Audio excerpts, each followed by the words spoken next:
Buenos días, viernes 21 de febrero, es tempranito, después de grabar y levantar este vídeo me voy a correr. Está fresquito, pero se avecina un lindo día. Primero estoy muy contento porque recuperé mi cuenta de Twitter. Un tiro para el lado de la justicia, es decir, luego de que el algoritmo revisara mi cuenta, observó que soy más bueno que el pan dulce. Es decir, dentro de las reglas de Twitter o de X, yo no vulnero ninguna. Me llama poderosamente la atención, hablábamos con Ana, que yo por ahí me aparece en la cuenta, aparece, como les debe haber pasado a ustedes, aparece alguna cuenta con pornografía directa, ¿no es cierto? Un hombre y una mujer en una cama, en fin, con pornografía. Y uno que no ha sido nunca consumidor de este tipo de productos, hecho la denuncia, denunciado la cuenta, bloqueado la cuenta, y Twitter te contesta, gracias por que mantener, qué sé yo, y a las 2 horas te llega un mensaje y dice, no hemos encontrado nada que vulnere las cláusulas del servicio. Entonces yo muchas veces me he preguntado, ¿qué es lo que mide Twitter? Pero bueno, ya tengo la cuenta, recuperé las 18.000 personas a las cuales sigo. Ahora me importa más los que yo sigo que los que me siguen. Y estoy en 30.000, casi 300 seguidores. He tenido una pérdida muy poquito. Voy a mantener la cuenta de Doctor Banzas por las dudas. Y ya les avisé a todo el mundo que volví a mi cuenta original. Yo hoy quiero hablar del contexto. Para terminar hablando de la Argentina, que tiene tela para cortar, voy a hablar del contexto. Porque alguien me pidió que explicara cuáles eran las penalidades o los tipos penales que en Estados Unidos podrían ser imputados al señor presidente y a su hermana, a los socios. El socio Colorado Davis ya tiene una abogada argentina que ayer hizo dos tweets muy claritos. Un tweet hizo una larga explicación de lo que es el artículo del Código Penal que habla de incumplimiento de deberes del funcionario público, que está en el capítulo de delitos contra la administración pública. A mí me llamó la atención de que la colega hiciera un tuit explicando que era incumplimiento de deberes del funcionario público, etcétera, etcétera, etcétera. Y que era el capítulo de delitos contra el Estado. Y después hizo un tuit un poco más irónico, más directo, pero evidentemente para mí esto es un llamado de atención a la banda del gobierno. Mirá, estábamos acá y este va a ser mi estilo de defensa de mi cliente. Es decir, para defender a mi cliente te voy a atacar a vos. Cosa que me resultó extraña porque esto es una estrategia que solamente desnuda la posibilidad de buscar un arreglo por fuera. Es una idea absolutamente mía. Yo no soy penalista, soy constitucionalista. Como Sapsay, pero no lo digo tanto. En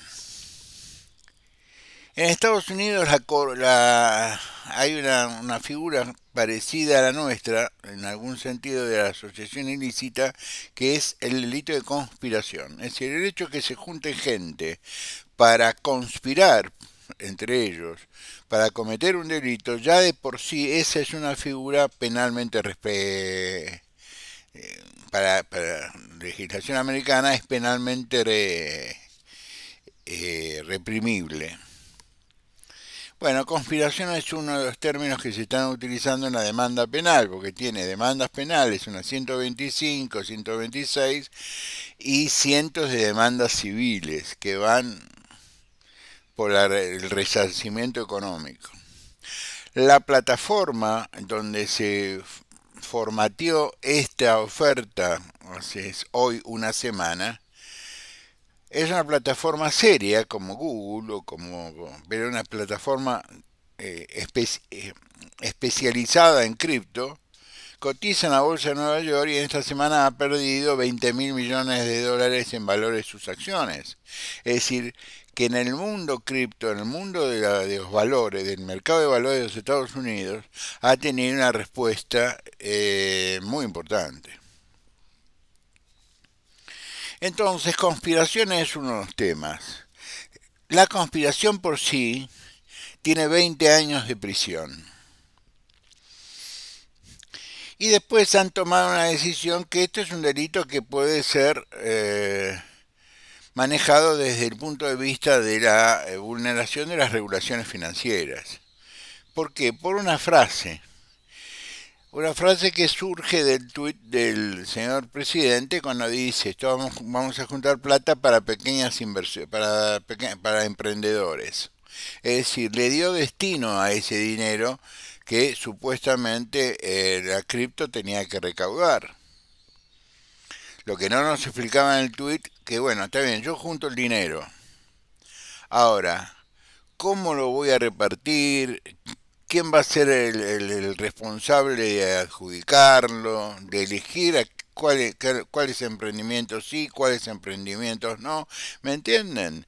Si dijera, por ejemplo, vamos a juntar dinero, qué sé yo, para financiar los proyectos del CONICET, tendría un fin determinado. No, para el gobierno argentino el CONICET hay que sacarlo, hay que eliminarlo, porque por una simple y elemental razón, compite con los laboratorios americanos. Por eso voy a terminar esto brevemente y voy a hablar al contexto, porque el contexto no es casual. Muy bien. Si esto es un delito de carácter financiero, interviene en el SEC. Y el SEC tiene una mirada muy dura, muy severa respecto a los incumplimientos de las regulaciones financieras. Estados Unidos vive de su mundo financiero. Los impuestos se pagan, los impuestos los paga el consumo, no los pagan los ricos no pagan impuestos. Por eso quería hablar del contexto. Estados Unidos está inmerso en una de las crisis más severas, más graves de su historia, y puede ser una crisis terminal, donde la Argentina se inserta por ignorancia. La Argentina hoy está inserta en una política económica junto a Estados Unidos que demuestra la ignorancia del presidente, la ignorancia de Caputo, la ignorancia en general. Pero lo voy a explicar más adelante. Por lo tanto, estamos hablando de conspiración, de haber vulnerado las regulaciones del SEC, de delitos financieros, que es reprimido con 20 años. Y si tenemos por un lado 20 años, por otro lado 25 años. 20 años por la conspiración, 25 años fue el último que se le aplicó a dos banqueros norteamericanos que defraudaron el sistema bursátil. Por lo tanto, estamos dentro de una situación de fraude financiero más conspiración que no es sencillo.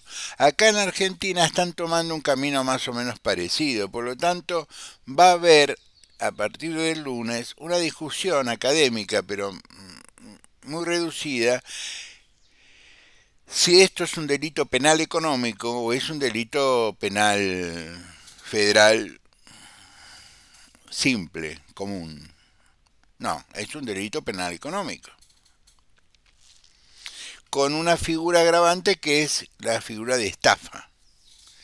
Pero esa figura agravante la genera el propio presidente, porque sin la participación del presidente este delito no se hubiera producido. Por lo tanto, estamos hablando de partícipe necesario para la comisión de un delito. ¿Me siguen hasta acá? Bien. Entonces, en este escenario, la decisión estratégica y política del gobierno ha sido desviar la atención, por eso le da más publicidad al escándalo de Jonathan Viale, que es un escándalo menor. Viale es un personaje menor. O que, como Viale dijo una cosa respecto a Horacio Rodríguez Larreta, el presidente pide que se investigue a Larreta. Flaco, te están investigando a vos. Muy bien. Se tiran causas entre los periodistas, entre Eduardo Feynman, entre Jonathan Viale, ahí aparece Laje, es decir, muy bien. El que está involucrado en esto con algún riesgo de ser imputado es Agustín Laje, que es el intelectual detrás de esta paparruchada. ¿Y por qué digo que estamos en un contexto que demuestra la ignorancia del señor presidente de la Nación en temas financieros? Porque él puede ignorar los efectos jurídicos de sus actitudes, pero se supone que es el economista del mundo mundial. Lo que yo he conversado con ustedes hace un mes atrás, la fragilidad del dólar, etcétera, etcétera, hoy se está viendo con mucha más atención. Ayer se cumplió un mes del mandato de Donald Trump. En un mes, Estados Unidos rompió voluntariamente relaciones históricas con el Canadá, relaciones históricas con México, relaciones históricas con la Unión Europea, patoteando a la Unión Europea, mandando a su vicepresidente, que es un pobre idiota, Vance, a decirle a un continente que tiene al menos 2000 años de historia, que se acabó que Estados Unidos mantenga la defensa europea. Es decir, Trump viene a romper en su política exterior la tradición americana desde 1945 de hacer armar a Europa, creando la OTAN, porque el enemigo era la Unión Soviética y luego Rusia. Pero resulta que Trump y Rusia son como socios. Hay una periodista americana, Clayton Marshall, que explicó la llamada telefónica entre Trump y Putin, y es conmovedor. Se estaban repartiendo Ucrania. Porque Ucrania tiene mucho valor por varias cosas. Primero porque tiene Crimea, que es un puerto en el Mar Negro extremadamente importante. Y segundo, tiene tierras raras y metales raros. Es decir, tiene todo. Tiene litio, tiene boromio, tiene una serie de tierras que sirven ¿cómo decirlo? Como aglutinantes o como productos básicos para la industria electrónica, sobre todo para la electrónica militar. Tierras que tienen un poder de transmisión magnética mucho más rápido que otras, en fin. Con la sofisticación de la industria armamentística y tecnológica aparecen nuevos productos que reemplazan a los anteriores. Por ejemplo, una época para tener una computadora, vos en una computadora tenías los chips conectados con oro. Hoy se usa otro producto que es más rápido que la conexión del oro. Entonces, Estados Unidos rompe con México, le aplica 25% de aranceles a los Estados Unidos y llama a la presidenta y dice que la presidenta tiene relaciones con los cárteles. Lo que no logra explicar Donald Trump: no existirían cárteles si vos no tenés el pueblo norteamericano comprando drogas. Y hay una teoría económica que podría ser aplicada a la teoría penal, es si vos eliminás el demandante de un producto, eliminás el producto. Eso es así de sencillo.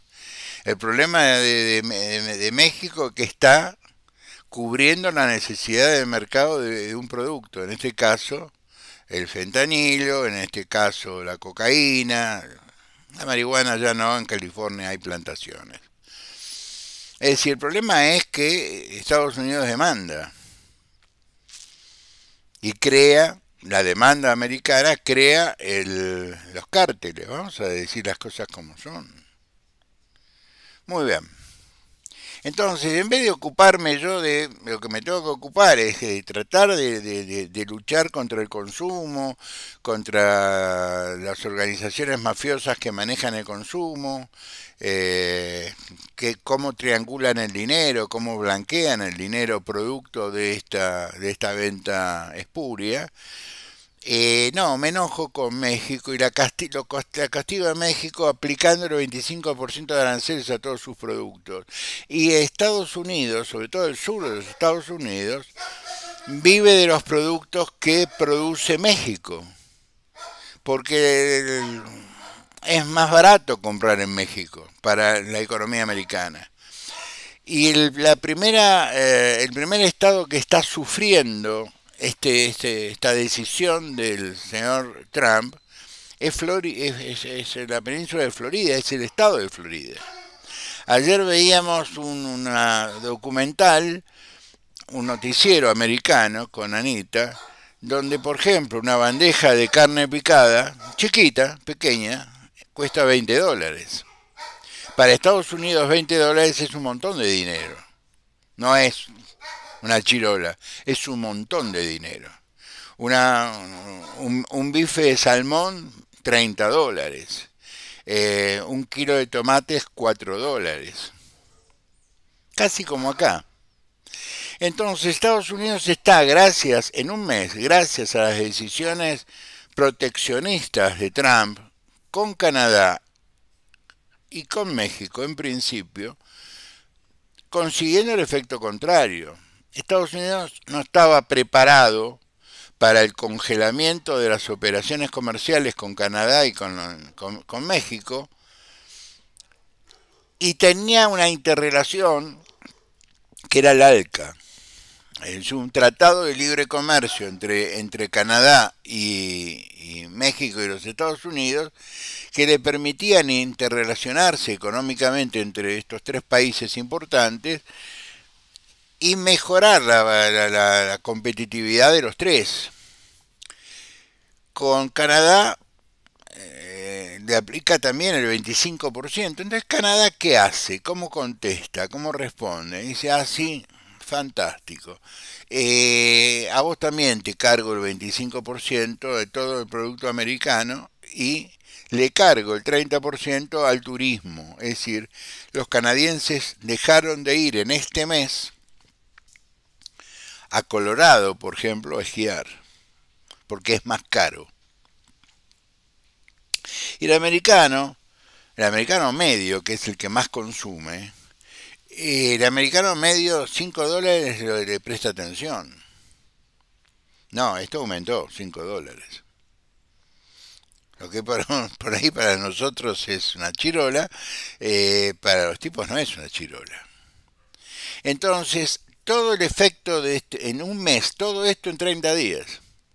Lo que logró Donald Trump es pelearse con sus socios del ALCA, es decir, asesinar al ALCA, pelearse con sus socios europeos, diciendo, ármense ustedes, nosotros estamos lejos, no tenemos problemas, a tener una conversación con Putin donde según la prensa americana, la prensa seria americana, se repartieron Ucrania y se enfrentaron con un tipo que están peleando desde el año 2014, es decir, están peleando hace 11 años, que le dijo, mire, lo que dice Zelensky es claro como el agua, es decir, hasta un tonto lo entiende. No soy yo el problema. Más allá de que inventó que Zelensky lo invadió, que la invasión la empezó Ucrania, que Ucrania, que Zelensky tiene el 4% de aceptación en su pueblo, cuando la Comunidad Económica Europea le dijo, no, mira, flaco, hace un mes lo medimos, mide 50%. Es decir, y no es un dictador. Lo primero que pasó en el año 2022, que se reunió la Asamblea Legislativa y dijo, vamos a suspender las elecciones del año 2024, las del año pasado. Porque estamos en estado de emergencia, estamos en guerra. ¿Ustedes se imaginan en medio de un bombardeo votar? Si ayer unos argumentos, si es que el argentino no quiere votar, no vamos a sacar un domingo de familia al argentino medio, puede ir a la cancha tranquilo, entonces eliminamos las pasos. Pero no para siempre, eliminamos por este año que es complicado. En el año 2027, donde el gobierno va a necesitar juntar masa crítica, para ahí sí va a necesitar las pasos. Pero volvamos. Hoy Estados Unidos, todo esto en un mes, a la velocidad que del negocio inmobiliario, ¿no? De la estrategia de una estadista en relaciones exteriores. ¿Y por qué todo esto? Porque Estados Unidos es el país más endeudado del mundo mundial, en serio. La deuda externa americana que arrancó en el 30 y pico es inconmensurable. Y está en riesgo el patrón oro, porque Estados Unidos se alejó del patrón oro y el patrón es el dólar.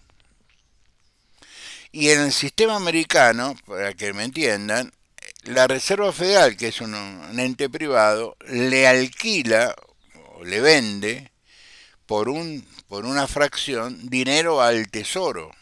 No es que emite el tesoro, emite la Reserva Federal. Y se lleva 10 centavos por cada dólar. Es el 10%. Por eso Estados Unidos ve con mucho temor la creación de los BRICS. ¿Por qué? Porque te sacan del patrón dólar. Yo estoy tratando de explicar un tema extremadamente complicado con palabras lo más simples posibles. A Donald Trump le toca administrar el país en un momento en que Estados Unidos está en una crisis económico-financiera feroz y que ya venía con una crisis feroz. Gasta, gasta, gasta, gasta. Entonces le quiere cobrar a Ucrania lo que Biden le donó. Porque el que le prestó dinero en efectivo a Zelensky fue Europa. Para pagar a sus soldados, etcétera, etcétera, para la diaria administración del Estado. Pese que es el cuarto productor de cereales en el mundo. Y está, como puede, vendiendo cereales. Entonces, en este momento en que Estados Unidos tiene una crisis económica de fondo, que trata de bajar gasto desesperadamente y recaudar desesperadamente con sus vecinos, entonces te impone aranceles al acero y al aluminio, etcétera, etcétera, donde él rompe viene China y arregla. Entonces, con México, que fue la primera víctima, porque teóricamente es el país más débil, se llevó una sorpresa, la presidenta de México ya venía negociando con China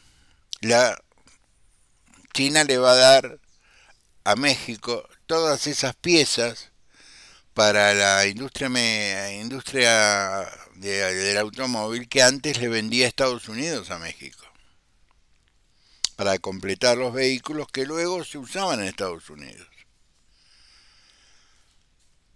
Entonces ya Estados Unidos dejó de ser un proveedor de la industria automotriz norteamericana y de otras industrias. Por ejemplo, el tema de alimentación.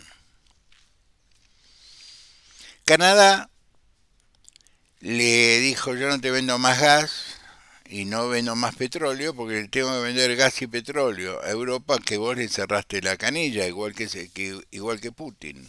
Es decir, en el medio de este bolonqui feroz, donde Europa rodea a Zelensky y dice: ni es un dictador, ni es un... Zelensky le dijo que no a Trump. Le dijo: yo no te voy a dar las tierras raras para que vos termines negociando con Putin y yo pierda Crimea y el Donbass. Y encima te deba por lo que Biden me donó, que es básicamente armamento. Porque no le dio armamento de punta, le vació los arsenales para que la industria militar norteamericana lo volviera a llenar, con deuda hacia el tesoro de los Estados Unidos, ¿me entienden? Es decir, hay que vaciar los arsenales de armas. No le dio armas de primera generación. Por ejemplo, los F-16 se los dio Holanda, no se los dio Estados Unidos. Holanda le compró F-16 de última generación a Estados Unidos y los que tenía, que los iba a dar de baja, bueno, se arregló un poquito y se los dio a Ucrania. Muy bien. Por lo tanto, para el pensamiento americano, Estados Unidos lo que hizo Biden fue donar chatarra de alta tecnología. Es decir, armamento de altísima tecnología, pero que ellos necesitaban reemplazar. En este contexto de crisis aparece la Argentina. Los delitos que en Estados Unidos le están imputando a Milei y compañía, no solo porque hay víctimas americanos, sino porque participaron americanos en el delito, tipos grises de cuarto nivel en el mundo cripto. De cuarto nivel en el mundo cripto, con antecedentes de estafas previas, igual que Javier. Porque ahora están apareciendo los videitos donde Javier promocionaba en el año 2020, o antes de ser diputado, en el año 2020, promocionaba también otra cripto que terminó, Vulcano, que terminó en una quiebra fraudulenta en una semana. Duró un poquito más que esta. Claro, él era un panelista que gritaba y que se vendía como un gran especialista. El currículum original de Javier Milei es un tipo que tiene 4 años, un ciclo de licenciatura de 4 años en administración, mejor dicho, en ciencias económicas. No tiene el doctorado en ciencias económicas, no tiene subespecialidades en ciencias económicas, y lo tenía trabajando en Euneikian en un sector que se llamaba control de riesgo financiero. Es decir, era como en los viejos bancos el oficial de cuentas. Cuando vos ibas a pedir un crédito, te analizaba los papelitos. Eso era Javier Milei. Todo lo demás es un invento de su personalidad. Todo lo demás es un invento de su personalidad y nosotros compramos.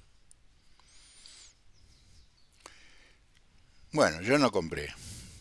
Porque como yo soy un tipo de la academia, cuando aparece alguien que me dice que tengo un montón de títulos, y yo trabajé 15 años en el Ministerio de Educación, precisamente con la CONEAU, en tema de títulos académicos, y como que sospecho. Yo no voy a decir nada, pero si a mí me parecen, yo soy un consultor de negocios y tengo que aceptar a un funcionario como como ejecutivo, si viene de determinadas universidades, ni lo atiendo. ¿Es injusto? Sí, es injusto. Pero en la velocidad que uno tiene de decidir el perfil de un profesional, no puede perder el tiempo tratando de suponer que de esa universidad, por el esfuerzo del alumno, ha salido algo más que un nivel mediocre. Porque la universidad es mediocre. Y están muy publicitadas, y están en todo, en YouTube, son muy publicitadas. Pero tienen un nivel académico mediocre. Entonces ustedes van a encontrar, sobre todo en las empresas que seleccionan personal de ejecutivo, personal de gerencia, UBA, te dicen. Si no sos UBA, tenés que tener antecedentes, venís de otra universidad, de la Católica, de Córdoba, qué sé yo. Tenés que tener un antecedente laboral que justifique que el título que tenés servía. Muy bien. Nosotros los argentinos que nos conocen en el mundo entero por vender buzones, compramos uno. La diferencia es que lo compramos en cuotas. Y ayer se vio en el Senado el producto de lo peor. Un año y monedas sin transferirle dinero a las provincias las convierten en esclavas del poder central. No justifica la actitud de los senadores. Mejor dicho, no justifica la actitud de los gobernadores. Los gobernadores tendrían que decir, si querés mi voto, pagame. ¿Qué fue lo que pasó? Y ahí habría que llamarlo a Franco, que dé explicaciones. Pero bueno, eso es el tema doméstico, lo trataré en otra oportunidad. Se está vendiendo Telefónica en Argentina, es decir, Telefónica France huye de la Argentina y lo llama JP Morgan y le dice, hacete cargo del análisis de futuros compradores. Y acá se le puede producir al gobierno un problema, porque Slim, que es el grupo de comunicaciones más poderoso que hay en América, que está en México, se juntó con Clarín para ofertar por Telefónica. Pero Clarín ya tiene Telecom, entonces se produciría un monopolio. Entonces ahí va a haber una lucha de poder. Yo quiero hacer un resumen cortito y dejarlos tranquilos. Que el presidente ha cometido delito, eso es inevitable pensarlo, porque lo cometió. Hay delitos que se prueban solos. Dejó los dedos pegados en todos lados. Mató a alguien en directo por la televisión. Pero aún ahí, si yo tuviera que hacer la defensa técnica del presidente, diría, no intervino una inteligencia artificial y creó una imagen, y yo pondría en duda eso. Aunque veamos en directo por televisión como el presidente, por ejemplo, mata a la hermana, para la alegría de mucha gente. Yo, si fuera su defensor técnico, le diría, vamos a analizar la prueba, porque en este mundo de la inteligencia artificial, vos a un cuerpo le pones otra cara, vos podés vulnerar voces, falsificar escenas, podés hacer cualquier cosa. Se han terminado películas con actores muertos. Es decir, hoy tenemos que poner en duda las fotos, los videos, los audios. Tenemos que poner en duda todo. La inteligencia artificial desarma ese sector de la prueba penal. O por lo menos lo pone en duda. Que fue la primera instancia defensiva que imaginaron la gente que lo rodea a Milei, que piensa más rápido que Milei, evidentemente. Dijeron, bueno, digamos que se metieron te hackearon la cuenta, cosa de deslindar responsabilidades. No, él le dice a la agencia Bloomberg, no, a mí las cuentas no me las hackearon, yo puse esto. Y después en la conferencia de prensa queda claro que él pone eso. Y la interrupción de Caputo es porque él seguía embarrándose. de la entrevista con Jonathan Viale, él en la que no está editada, en la que está editada, es decir, la que está autorizada por el equipo donde Jonathan Viale participa, también lo inculpa. Ahora, cuando vemos el crudo, lo inculpa más. Entonces tenemos, con esto sí termino, un escenario muy complicado, donde Argentina es un poroto, eh, donde el valor del dólar no digo que va a ocurrir, puede derrumbarse en los mercados internacionales por el efecto de la deuda, donde en un mes Donald Trump se peleó con todo el mundo, sin lograr absolutamente nada.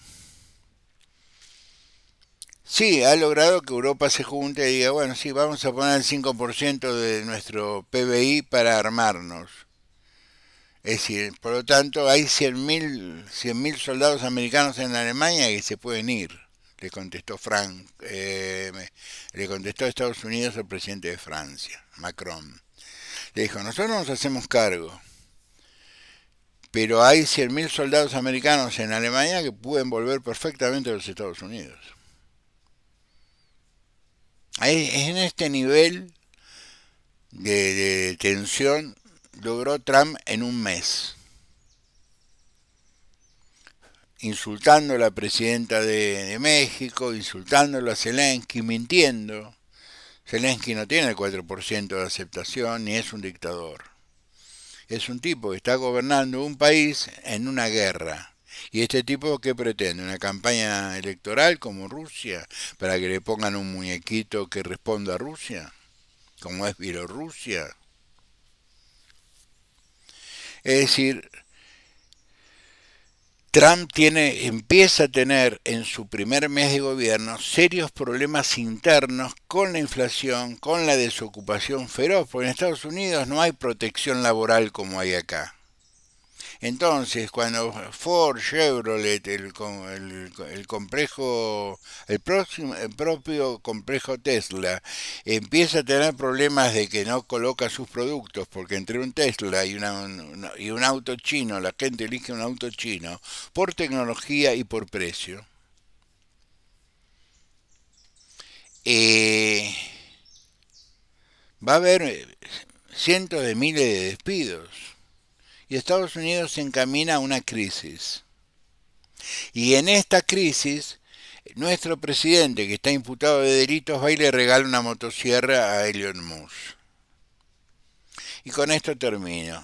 Cuando en ese monólogo del presidente que lo llama a Zelensky dictador y todo ese tipo de tonterías, inmediatamente Elon Musk publica en su plataforma que compró en 44 mil millones de dólares y hoy en el mercado de valores de Nueva York vale 9.000. Gran negociante. Pagó 44 y vale 9.000. Dijo, voy a retirar todos los satélites de Starlink de Ucrania. A lo que el jefe de Estado Mayor del ejército ucraniano contestó, nosotros no lo usamos, lléveselo si quiere.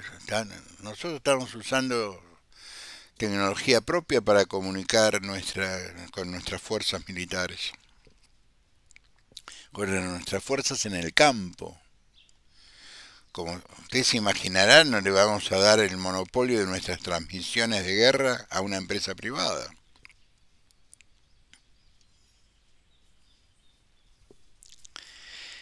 Estamos en una ensalada complicada con un presidente que es de cabotaje. Lamento decir esto. El se los dije a mí no me genera ninguna felicidad. Los quiero mucho. Nos vemos el lunes, que va a haber una semana con muchísima información. Sean buenos, pórtense bien. Gracias por la atención que han tenido durante toda esta semana, donde yo confirmé ayer que A mí me bloquea un grupo de trolls financiados por por la Libertad Avanza. Muchachos, no me bloqueen, vénganme a buscar. Los invito, los invito a un asado y charlamos, por ahí nos hacemos amigos. Los quiero mucho a todos ustedes, muchas gracias por la paciencia y la generosidad, nos vemos el lunes, gracias.